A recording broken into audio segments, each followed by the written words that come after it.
और ये देश हिंदू का देश है और ये देश हिंदू का रहेगा। গত 19 অক্টোবর 2023 অসমের মুখ্যমন্ত্রী হিমন্ত বিশ্ব শর্মা ছত্তিশগড়ের কাওয়ারদা বিধানসভা নির্বাচনী প্রচারে গিয়ে সেখানে এক ভয়ঙ্কর বিতর্কিত মন্তব্য তিনি করে বসলেন। কি মন্তব্য?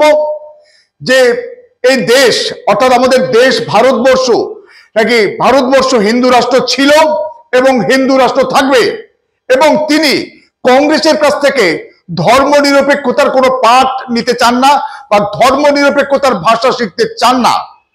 কি ভয়ঙ্কর বক্তব্য! তিনি অসম রাজ্যের মুখ্যমন্ত্রী, তিনি সংবিধানের হাত রেখে শপথ নিয়েছিলেন সংবিধান মেনে চলবেন বলে, এবং সংবিধান মেনে রাজ্যের সমস্ত অধিবাসীদের তিনি সাংবিধানিক অধিকার এবং মর্যাদা প্রদান করবে। সেই সংবিধানকে তিনি উল্লঙ্ঘন করছে। ভারতবর্ষের সংবিধানে সেখানে সেকুলারিজম, ধর্মনিরপেক্ষতা একটা অবিচ্ছেদ্য শব্দ। সেটা 1976 সালের 42তম সংশোধনীর মাধ্যমে সংবিধানে সেটা এসছে। সেকুলারিজম অর্থাৎ ভারতবর্ষের কোন রকম নিজস্ব রাষ্ট্রের কোনো নিজস্ব ধর্ম নেই, সেখানে কোনো ধর্মের প্রতি কোনো পক্ষপাতিত্ব থাকবে না, এবং রাষ্ট্র ধর্মহীন, সমস্ত ধর্মই রাষ্ট্রের কাছে সমান, এবং প্রত্যেকটি ধর্মের নাগরিক রাষ্ট্রের কাছে সমান অধিকার এবং সমান মর্যাদা পাবে। অথচ সেই সংবিধান বিরোধী ভয়ঙ্কর কথা কি করে হিমন্ত বিশ্ব শর্মা বললেন? 19 অক্টোবর, বেশ কয়েকদিন পেরিয়ে গেল। আজকের অবশ্যই প্রয়োজন হাইকোর্ট বা সুপ্রিম কোর্ট প্রয়োজনে সুমোটো এই হিমন্ত বিশ্ব শর্মার বিরুদ্ধে মামলা রুজু করা, এবং একইভাবে কেন্দ্রীয় সরকার এবং রাষ্ট্রপতি এই যে আসামের মুখ্যমন্ত্রী হিমন্ত বিশ্ব শর্মার এই ভয়ঙ্কর সাম্প্রদায়িক এবং সংবিধান বিরোধী মন্তব্যের জন্য তার বিরুদ্ধে ব্যবস্থা গ্রহণ করা দরকার। যদি না হয় আমরা মনে করব কেন্দ্রীয় সরকার বা রাষ্ট্রপতি তারা কিন্তু যে ভারতবর্ষের সংবিধানের প্রতি আস্থা বা ভরসা তারাও রাখে না। আপনারা জানেন যে পার্লামেন্ট ভবন উদ্বোধন হয়েছে গত 19 সেপ্টেম্বর 2023, নতুন পার্লামেন্ট ভবন, এবং সেখানে সেই পার্লামেন্ট ভবন উদ্বোধনের সময় সমস্ত সাংসদ যারা এই মুহূর্তে আছে তাদেরকে নতুন একটি সংবিধান দেওয়া হয়েছিল, এবং সেই সংবিধানের যে কপি দেওয়া হয়েছিল সেখানে সেই সংবিধানের কপিতে যে আমাদের প্রিএমবেলে প্রস্তাবনাতে যে সেকুলারিজম এবং সোশ্যালিস্টিক অর্থাৎ ধর্মনিরপেক্ষ এবং সমাজতান্ত্রিক এই যে দুটো শব্দ, সেই শব্দ দুটোকে বাদ দিয়ে বাকি সমস্তটাই অ্যাজ ইট ইজ ছিল। অর্থাৎ নরেন্দ্র মোদী, বিজেপি বা আরএসএস তারা কি চায় না ভারতবর্ষকে ধর্মনিরপেক্ষ যেটা সংবিধানে আছে সেটাকে তারা অস্বীকার করতে চায়? আপনারা জানবেন ইতিপূর্বে বিজেপির প্রাক্তন কেন্দ্রীয় মন্ত্রী অনন্ত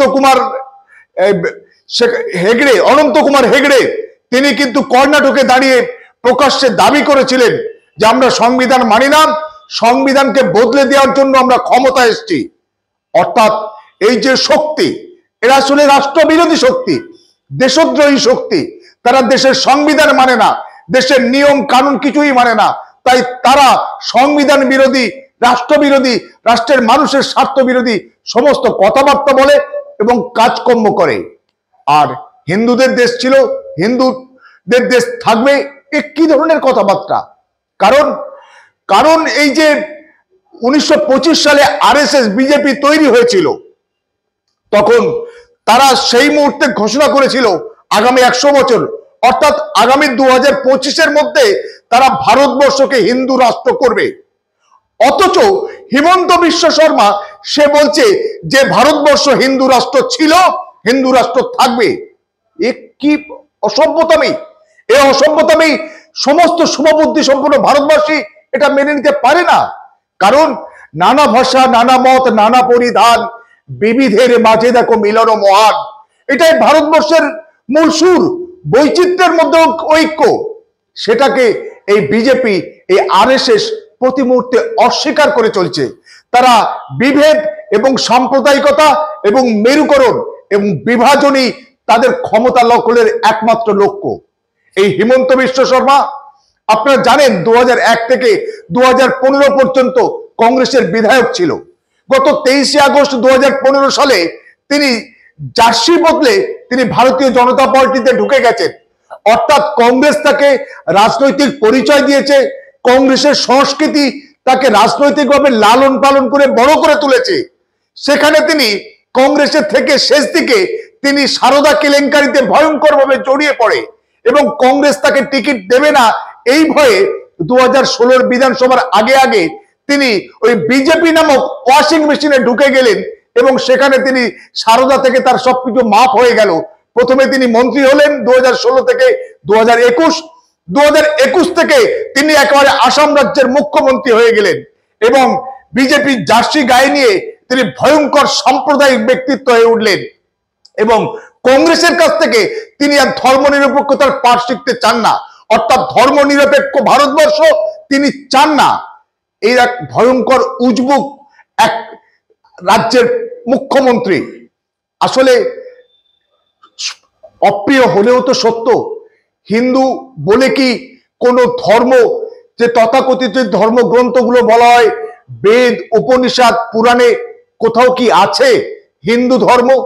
সনাতন ধর্ম আছে, বৈদিক ধর্ম আছে, কিন্তু হিন্দু ধর্ম বলে কোন ধর্মের উল্লেখ আপনারা যদি জানেন আপনারা জানাবেন। আপনারা দেখবেন আসলে হিন্দু ধর্ম বলে কোনো ধর্মের উল্লেখ বেদে উপনিষদে পুরাণে কোথাও নেই। এই হিন্দু শব্দটাই মুসলিমদের বা পার্সিদের দেওয়া, সিন্ধু থেকে হিন্দু শব্দের আমদানি এবং সেখানে তারা আজকের তথাকথিত উগ্র হিন্দুত্ববাদের ধ্বজা ধরিয়ে বিজেপি বা আরএসএস এই ভারতবর্ষে পুঁজিপতি শিল্পপতি বা মাত্র 5 থেকে 10% মানুষের প্রতিনিধিত্ব করে বাকি মানুষদেরকে ধর্মের সুশ্রুড়ি বা আফিম খাইয়ে দেশকে দুর্বল করতে চাইছে। দেশের ধর্মনিরপেক্ষ চরিত্র, দেশের বৈচিত্র্যের মধ্যে যে ঐক্যের যে বিন্যাস এবং যে আমাদের ধারাবাহিকতার যে ঐতিহ্য, যে ইতিহাস, সেটাকেই ধ্বংস করতে চাইছে এই আরএসএস বিজেপি, এই হিমন্ত বিশ্ব শর্মারা। তাই আবারও বলি, এই হিমন্ত বিশ্ব শর্মার বিরুদ্ধে আশা করা যায় হাইকোর্ট বা মহামান্য সুপ্রিম কোর্ট তার বিরুদ্ধে সমুটো ব্যবস্থা নেবে এবং রাষ্ট্রপতি এবং কেন্দ্রীয় সরকার তার এই অন্যায় বক্তব্যের জন্য তার বিরুদ্ধে যথাবিধ ব্যবস্থা গ্রহণ করবে। আমরা এনবিটিভির পক্ষ থেকে এই দাবি পেশ করছি।